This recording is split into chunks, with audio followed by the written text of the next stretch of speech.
दोस्तों, महाराष्ट्र विधानसभा चुनाव की तारीखों का ऐलान हो चुका है और चुनाव की तारीखों का ऐलान के साथ ही महाराष्ट्र से लगातार ताबड़तोड़ ऐसी ऐसी खबरें निकल करके सामने आ रही है जो भारतीय जनता पार्टी के लिए कहीं ना कहीं चुनाव से पहले अच्छी खबर उसके लिए नहीं है।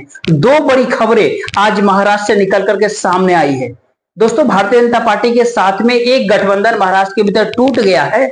जी हाँ, भारतीय जनता पार्टी ने लोकसभा चुनाव 2024 के भीतर उनको सीटें भी दी थी। अभी 2024 के लोकसभा चुनाव हुआ था, लेकिन अब वो गठबंधन टूट गया है। और दूसरी ओर वहीं भारतीय जनता पार्टी के ही अहम सहयोगी, मुख्य सहयोगी अजित पवार के खेमे से करीब करीब 600 कार्यकर्ताओं ने एक साथ इस्तीफा सौंप दिया है। जी हाँ, ये दो खबरें जैसे ही महाराष्ट्र के चुनाव से निकल करके आई और उसके बाद से एक और खबर मैं आपको बताने वाला हूं। दरअसल क्या सब कुछ ठीक चल रहा है भारतीय जनता पार्टी के महायुति के अंदर, महाराष्ट्र के भीतर? यानी ये कह कि देवेंद्र फडणवीस और एकनाथ शिंदे के बीच में सब कुछ ठीक चल रहा है।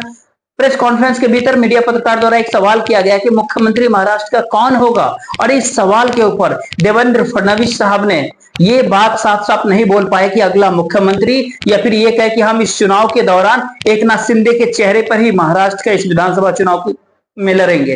इस बात को भारतीय जनता पार्टी अभी महाराष्ट्र के भीतर बोल नहीं पा रही है। देवेंद्र फडणवीस से मीडिया वाला जब सवाल पूछा था, देवेंद्र फडणवीस ने सवाल को घुमा दिया। यानी ये कहे कि अब जो है करीब करीब महाराष्ट्र के भीतर करीब करीब एक महीने का समय बचा है, और इस एक महीने के दौरान ही महाराष्ट्र के भीतर क्या कुछ उथल पुथल होंगे। वैसे तो चुनाव की तारीखों से पहले ही महाराष्ट्र की राजनीति के भीतर तमाम सारे उथल पुथल होना शुरू हो गया था। जिस तरीके से बाबा सिद्दीकी की हत्या कर दी गई, उसके बाद से महाराष्ट्र के भीतर महाराष्ट्र की राजनीति अब नॉर्मल तरीके से नहीं चल रही है। काफी भारी उठाव पटक उसके भीतर देखने को मिल रहा है, और इसके भीतर सबसे ज्यादा नुकसान जो डैमेज हो रहा है वो महायुति, यानी ये कहे कि महाराष्ट्र के भीतर एनडीए गठबंधन का हो रहा है। भारतीय जनता पार्टी एकनाथ शिंदे का हो रहा है, अजित पवार का हो रहा है। तो ऐसे में सबसे बड़ा सवाल महाराष्ट्र चुनाव को लेकर के ये कि आखिर कैसे भारतीय जनता पार्टी ऐसे निकल पाएगी, उभर पाएगी। सबसे पहले एक बात बताना चाहता हूं कि भारतीय जनता पार्टी के भीतर से एक गठबंधन टूट गया। खबर आपको बता दें कि महाराष्ट्र के भीतर चुनाव के तारीखों के ऐलान के साथ ही महायुति को झटका लगा, और एसपी अध्यक्ष ने बहुत बड़ा फैसला लिया। महाराष्ट्र के चुनाव की तारीखों की घोषणा के तुरंत बाद में महायुति के भीतर सीट शेयरिंग के मुद्दे पर मतभेद उभरे हैं। जो आरएसपी के अध्यक्ष हैं महादेव जानकर ने एनडीए गठबंधन से अलग होने का फैसला किया है। महादेव जानकर ने मीडिया पत्रकार से बातचीत के दौरान बताया कि मैं एनडीए गठबंधन के भीतर किसी से नाराज नहीं हो, लेकिन सवाल है कि राष्ट्रीय समाज पार्टी को भी इस भारत देश में बड़ी पार्टी बनना चाहिए। भारतीय जनता पार्टी और कांग्रेस की बराबरी पर आना चाहिए, और इसके लिए राष्ट्रीय समाज पार्टी अपने दम पर महाराष्ट्र के भीतर चुनाव लड़ेगी। अपनी मतलब उसकी हमारी पार्टी की ताकत क्या होती है हम उसको देखेंगे, आजमाएंगे, और हम अपनी किस्मत को इस महाराष्ट्र विधानसभा चुनाव के भीतर आजमाएंगे। हम राज्य विधानसभा चुनाव के भीतर 288 के सीटों पर से 288 सीटों पर चुनाव लड़ेंगे। और राष्ट्रीय समाज पार्टी महाराष्ट्र के भीतर यानी आरएसएस के प्रमुख ने कहा कि मैं महायुति के साथ में था, लेकिन अब महायुति के साथ में महाराष्ट्र के भीतर इस चुनाव में नहीं हूं। जब मैं महायुति के साथ था तो उन्होंने हमें लोकसभा चुनाव की में एक सीट भी दी, मैं इसके लिए उनको धन्यवाद देता हूं। लेकिन अब हम अपनी पार्टी की ताकत को आजमाना चाहते हैं, हम अपनी पार्टी को हमें देखनी है। इसीलिए इस बार 2024 के महाराष्ट्र विधानसभा चुनाव में हम फैसला लिए हैं कि हमारी पार्टी को मान्यता दिलाने के लिए कम से कम 12 विधायक और 2 सांसद चाहिए। उन्होंने आगे ये भी कहा कि हमको केंद्रीय चुनाव आयोग के शर्तों को, उसकी निहत्ताओं को पूरा करने के लिए, इसके लिए हमको तमाम सारी चीजों को भी ध्यान में रखना पड़ेगा। इसीलिए हमारी राष्ट्रीय समाज पार्टी ने अपने दम पर महाराष्ट्र विधानसभा चुनाव लड़ने का निर्णय लिया है। महागठबंधन में किसी भी नेता से कोई चर्चा नहीं हुई, किसी से कोई नाराजगी नहीं। हम महायुति या महाविकास आघाड़ी से नाराज नहीं है।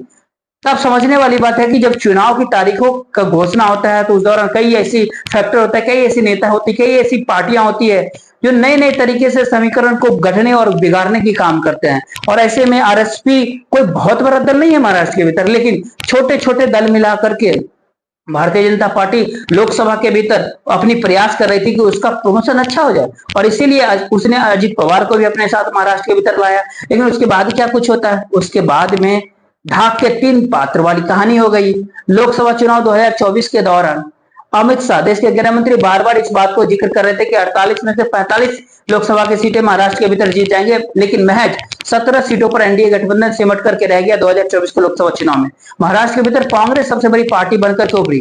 भारतीय जनता पार्टी 23 सीटों पर चुनाव लड़ी है, महज 9 सीट ही जीत पाई। एकनाथ शिंदे की शिवसेना 15 लोकसभा की सीटों पर चुनाव लड़ी और मात्र 7 सीटें ही जीत पाई। शिवसेना का जो एकनाथ शिंदे गुट की जो शिवसेना है 7 सीटें जीत पाई 2024 के लोकसभा चुनाव में। और वहीं एनसीपी अजित पवार की पार्टी 4 सीटों पर लोकसभा का चुनाव लड़ी है, महज 1 ही सीट जीत पाई उनकी पत्नी चुनाव।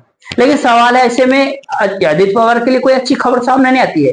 अजित पवार उनका गुट एनसीपी लगातार बिखर रहा है और उनके गुट के भीतर के कार्यकर्ताओं को एक मैसेज गया कि अजित पवार अब अपना कुनबा भी नहीं बचा पा रहे हैं, अपनी पार्टी तक नहीं बचा पा रहे हैं। और तो और इस बार चुनाव के भीतर महाराष्ट्र के भीतर अजित पवार से बड़ा नाम मराठा लोगों के लिए शरद पवार का होगा और इसीलिए बड़ी संख्या में, इससे पहले भी करीब करीब महीने भर पहले एक खबर आपको बताए थे जिसमें सैकड़ों की संख्या में नेता जो है इधर से उधर हो गए थे। ये भी खबर एक बार निकल करके आई थी, करीब 13-14 एमएलए हैं तो जो उस तरफ जाना चाहते, उसके में जाना चाहते, लेकिन बाद में इस तरह की खबरें आती है कि शरद पवार ने उसको लाल झंडी दिखा दिया था। शरद पवार चाहते हैं कि जो नुकसान अजित पवार ने उधर जाकर के किया था, हम उनके विधायकों को अपनी तरफ लेकर के वो जो गुस्सा है लोगों के भीतर, महाराष्ट्र के आम जनता के भीतर, मराठा मानुष के भीतर, उसको नॉर्मल नहीं करना चाहते, उस गुस्से को बरकरार रखना चाहते हैं। इसीलिए उन्होंने वहां पर डॉट डॉट लगा दिया। लिहाजा ये थे कि विधायक तो वहीं पर है लेकिन नेता कार्यकर्ता वो निकल निकल करके शरद पवार की तरफ आ रहे हैं। क्या होता है वहां का मामला, पूरा महाराष्ट्र विधानसभा चुनाव से ठीक पहले अजित पवार को बड़ा झटका, पुणे के मेयर समेत करीब 600 कार्यकर्ताओं ने दे दिया इस्तीफा। महाराष्ट्र विधानसभा चुनाव से ठीक पहले एनसीपी, उनके अजित पवार और एनसीपी गुट के जो पूर्व मुख्यमंत्री अजित पवार को बहुत बड़ा झटका और राज्यपाल की ओर से विधायक मनोनीत नहीं किए जाने से नाराज पुणे शहर के मेयर दीपक मानकर सहित करीब 600 कार्यकर्ताओं ने एनसीपी से इस्तीफा देने का ऐलान कर दिया। अब ऐसे में राज्यपाल की ओर से 12 में से 7 नेताओं को विधायकों के रूप में सूचीबद्ध किया गया है। महाराष्ट्र के राज्यपाल द्वारा नियुक्त विधायकों का शपथ ग्रहण समारोह दोपहर करीब 2 बजे विधान भवन के, महाराष्ट्र के विधान भवन के सेंट्रल हॉल में हुआ। इन तमाम शर्तों में अजित पवार गुट के नेता और छगन भुजबल के बेटे पंकज भुजबल ने शपथ लिया और तो और वहीं शिंदे गुट के नेता और पूर्व एमएलए मनीषा कांदे ने शपथ वहां पर ली। इस पर अजित पवार गुट के पुणे शहर के अध्यक्ष दीपक मानकर ने इस बात पर नाराजगी जताई और नगर अध्यक्ष समेत करीब करीब 600 लोगों ने, एनसीपी कार्यकर्ता ने इस्तीफा सौंप दिया। उन्होंने कहा कि मैं अन्य लोगों की तरह आगे नहीं बढ़ सकता हूं, कार्यकर्ताओं ने खुद ही इस्तीफा दिया है, मैं खुद इस्तीफा देता हूं, कार्यकर्ताओं को अपना इस्तीफा वापस लेना चाहिए। तो ये जो महाराष्ट्र के भीतर से जो 600 कार्यकर्ताओं के साथ में जो पुणे के मेयर ने इस्तीफा सौंप दिया, एक बहुत बड़ा झटका भारतीय जनता पार्टी के लिए, यूं कहें एनडीए गठबंधन के लिए, महायुति के लिए महाराष्ट्र के भीतर बहुत बड़ा झटका है। ऐसे में भारतीय जनता पार्टी का जो माहौल है और इंडिया गठबंधन के लिए काफी समझने वाली बात होगी कि भारतीय जनता पार्टी का माहौल शुरुआत में इतना तितर बितर हो जाता है, लेकिन सबसे बड़ी बात है कि भारतीय जनता पार्टी उस माहौल को धीरे धीरे बनाती गढ़ती हुई ऊपर चली जाती है। तो विपक्ष की कमजोरी रहती है कि विपक्ष उस माहौल को गढ़ नहीं पाता बल्कि उस माहौल को पूरा बखेर देता, बिखर देता। आप एग्जाम्पल के साथ समझिए, ये इंडिया गठबंधन को अपनी कमजोरी को दूर करना पड़ेगा अगर उनको राज्य में वाकई सत्ता में आना हो तो।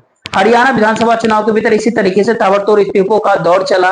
हरियाणा की जनता भारतीय जनता पार्टी के नेता को रोक रहे थे, जेजेपी के 10 विधायक थे, उसमें से एक विधायक उनके बचे, यानी ये कहे कि करीब करीब उनके विधायक चले गए, भारतीय जनता पार्टी और कांग्रेस के शामिल हो गए, ज्यादातर कांग्रेस में शामिल हुए। भारतीय जनता पार्टी के कई विधायक थे वो कांग्रेस में शामिल हुए, लेकिन अंत में जाते जाते जो है वो कांग्रेस पार्टी ने इस माहौल को हरियाणा विधानसभा चुनाव में लूज किया और बीजेपी उस माहौल को बना लिया। हालांकि वहां पर कुछ मसला जो सीटों को लेकर के पार्टी के अंदर खाने के बगावत को लेकर कुमारी शैलजा, तमाम सारी चीजें, एक बड़ा मसला ईवीएम मशीनों को लेकर के, बैटरी चार्ज को लेकर के, वो भी तमाम सारी बातें होती है हरियाणा विधानसभा चुनाव के भीतर।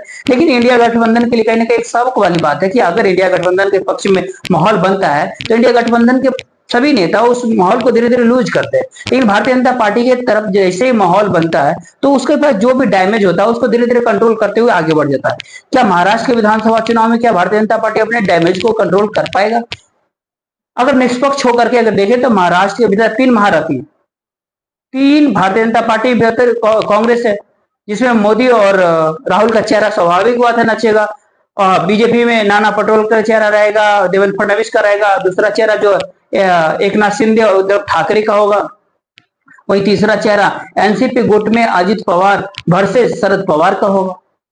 अब अगर ऐसे में अपने आप पेपर के अंदर देखिए, किसी भी पॉलिटिकल न्यूज एंकर से जो भी जानकार है, जो महाराष्ट्र की चुनाव की इस तमाम सारी जानकारी को रखता है, तो कहते हैं उद्धव ठाकरे के मुकाबले में शरद पवार के सामने अजित पवार कहीं नहीं ठहरेंगे, उद्धव ठाकरे के सामने में एकनाथ शिंदे कहीं नहीं ठहरेंगे। राहुल गांधी अपने आप को महाराष्ट्र के भीतर साबित करने का काम किया है, 13 सीट जीत करके 2024 के लोकसभा चुनाव में भारतीय जनता पार्टी केवल 9 सीट जीत पाई, जबकि भारतीय जनता पार्टी ज्यादा सीटों पर लड़ी, 23 सीटों पर लड़ी।